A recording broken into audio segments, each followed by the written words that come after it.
pagi Bapak Ibu semua. Perkenalkan, saya Hafidul Ismail. Saya adalah survivor COVID-19. Saya baru saja sekitar 2 bulan yang lalu diuji oleh Allah dengan COVID-19 kategori beratnya. Saya masuk ICU selama ICU HCU selama hampir kurang lebih 3 minggu dengan gagal nafas akut awal masuknya.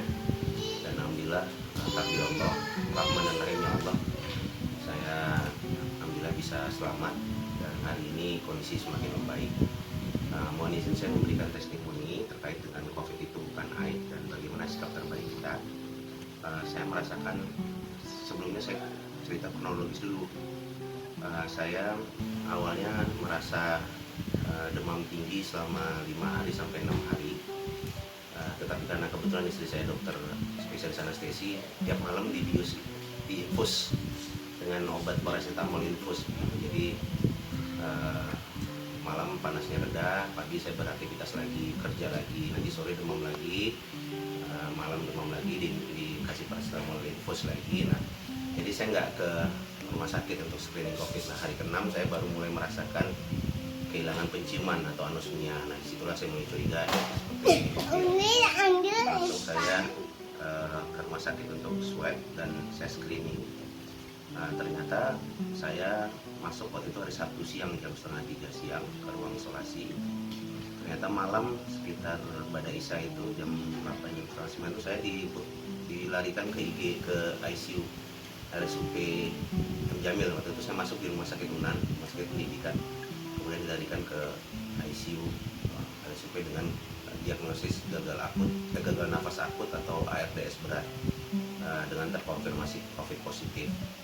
Nah, saya merasa 21 hari di ICU dan HCU itu perjuangan yang sangat berat sekali, karena saat itu hari kedua saya mendapat kabar bahwa istri saya, ibu mertua saya, anak saya 4, yang paling kecil bayi 1 bulan dan 1 pengasuh bayi ini semuanya positif.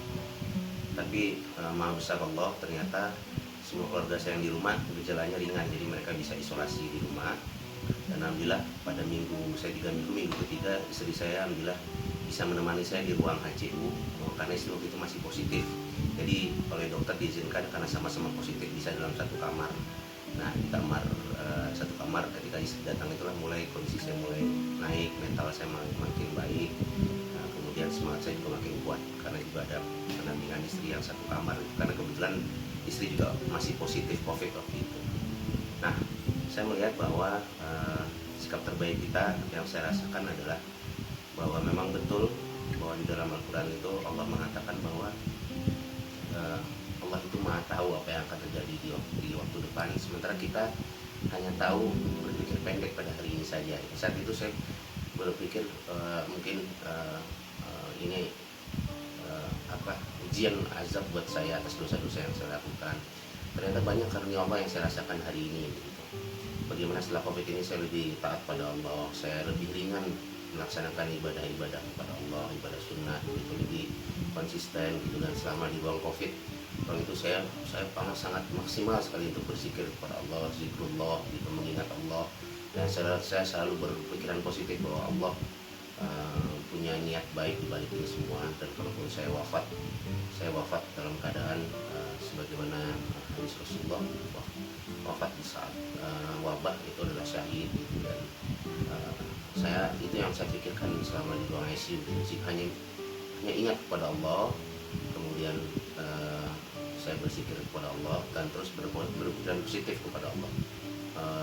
Keluarga juga ikut kepikiran terus gitu, karena saya dapat kabar semuanya positif, ya saya serahkan semuanya kepada Allah. Jadi sikap terbaik adalah berserah diri kepada Allah memang, walaupun memang ikhtiar tetap harus kita jaga terus ya, artinya kita selalu meminta kepada dokter untuk memberikan yang terbaik. Dan di ruang ICU alhamdulillah saya mendapatkan perawatan yang terbaik ya, semua obat masuk, obat antivirus, obat imunoglobulin intravena, kemudian obat-obat anti tromboembolik, antikoagulan.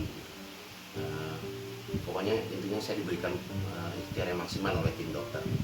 Nah, tetapi jangan pernah lupa bahwa memang di atas itu semua adalah takdir Allah, ketetapan Allah. Ini Allah yang maha berkuasa atas segala sesuatu, Allah yang maha menyembuhkan kita gitu. Jadi sikapnya mungkin sikap terbaik kita adalah sikap pertengahan, Bapak Ibu sekalian. Pertengahan itu begini, di satu sisi kita tetap optimis kepada Allah, kita serahkan semuanya kepada Allah. Allah yang maha menyembuhkan, Allah yang menghidupkan, Allah yang mematikan.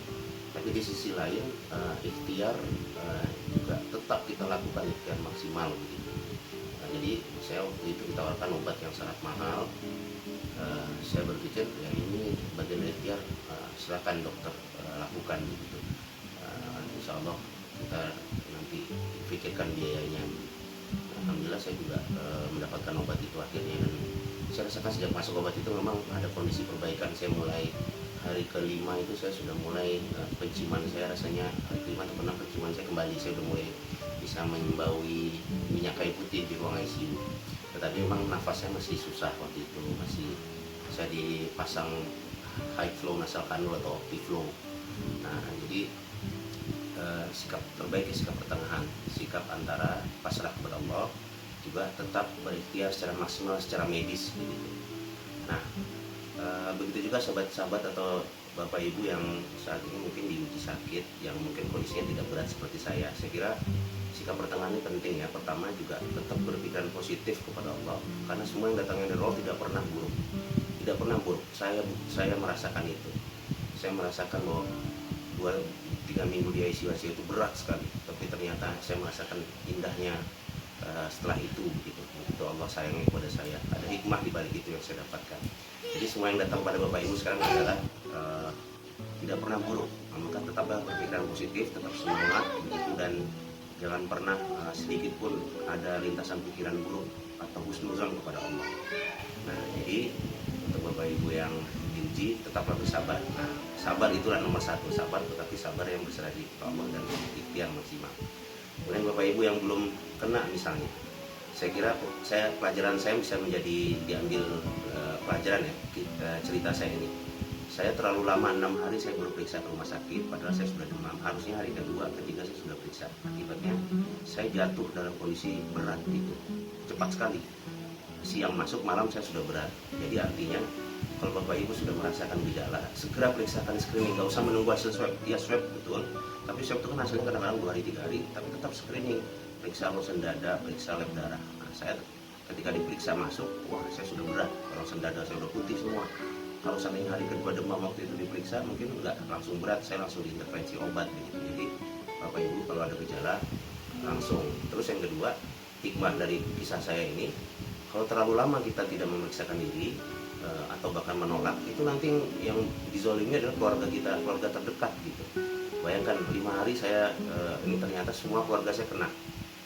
Jadi bisa menzolimi diri sendiri dan menzolimi orang di sekitar kita. Alhamdulillah. Nah, makanya itu kenapa pertama tidak boleh kita menolak atau menunda-nunda bahkan menolak untuk memeriksakan diri ketika ada gejala. Nah jadi itu mungkin saran saya. Kemudian terkait dengan COVID bukan aib, Bapak Ibu, saya merasakan kekuatan doa di atas segalanya. Kenapa? Secara angka-angka data di Kemenkes, pasien-pasien COVID berat dengan gagal napas akut itu hanya 30% yang selamat, 70%-nya tidak selamat. Nah saya waktu itu merasa ada yang menyelamatkan saya, itu ada tangan-tangan yang menyelamatkan saya, ya, kuasa Allah, Maha Rahman Rahimnya Allah. Nah ternyata saya tahu belakangan pada saat saya masuk ICU jam 8, sekitar jam 8 malam itu jam 11 malamnya itu ada doa bersama oleh teman-teman kantor saya, teman-teman profesi saya, kebetulan dokter gigi bedah mulut, teman-teman saya di bedah mulut maupun saya juga dosen di FKG Unan Padang, teman-teman dosen melalui Zoom waktu itu doa bersama, karena mereka semua juga kaget mendengar kabar saya masuk ICU COVID dengan gagal nafas gitu. Jadi saya ternyata dapat informasi banyak yang mendoakan saya gitu. Jadi bagaimana mungkin kita akan mendapatkan doa banyak jika kita tutup-tutupi COVID ini gitu. Makanya COVID itu bukan aib, sekali lagi. Jadi kita butuh doa sebanyak-banyaknya, kita tidak tahu doa siapa yang akan dikabulkan Allah. Makanya semakin banyak yang berdoa semakin baik. Makanya saran saya, mintakanlah doa, umumkan bahwa saya saat ini sedang diuji sakit, saya minta doa. Jadi jangan ditutup-tutupi. Jadi memang COVID itu bukan aib sama sekali. Memang di lingkungan kita masih ada warga atau tetangga yang menganggap bahwa COVID itu ya sambil berjalan kita pahamkan. Dan bagi diri kita, kekuatan doa adalah di atas segalanya. Jadi saya sebenarnya diselamatkan oleh 2 tangan kemarin itu. Pertama, atas izin Allah ya, atas rahmat dan rahimnya Allah, Allah selamatkan saya, tapi melalui 2 tangan tanda kutip. Pertama, tangan dari tim dokter ahli. Saya di ICU ditangani oleh dokter spesialis anestesi, dokter paru, dokter penyakit dalam, dokter jantung, timnya gitu. Timnya tim berpengalaman dan punya kapasitas baik gitu. Kemudian tangan dari teman-teman, saudara saya, sahabat saya, keluarga saya yang diangkat untuk meminta doa kepada Allah. Nah, tangan yang kedua ini saya merasakan kekuatan doa itu di atas segalanya. Jadi Bapak Ibu sekalian, jika Allah takdirkan, jika sampai ketetapan Allah kepada kita diuji dengan COVID, maka tetaplah bersabar, berpikir positif kepada Allah. Kalaupun kemungkinan terburuk kita wafat, insya Allah kita wafat dalam keadaan syahid, karena itu janji Allah. Jika kita wafat dalam keadaan berbuat baik ya. Tapi kalau memang wafat saat wabah itu dikatakan syahid, tapi kalau wafat juga dalam keadaan berbuat baik, bukan dalam keadaan maksiat ya. Maksiat nggak juga syahid namanya ya di zaman wabah ini. Jadi dalam keadaan kita baik, maka kemudian kemungkinan terburuk itu kita wafat, insya Allah kita syahid selama kita wafat dalam keadaan berbuat baik gitu. Sebelum akhir hidup kita berbuat baik gitu. Nah, kemudian yang kedua, sekali lagi jangan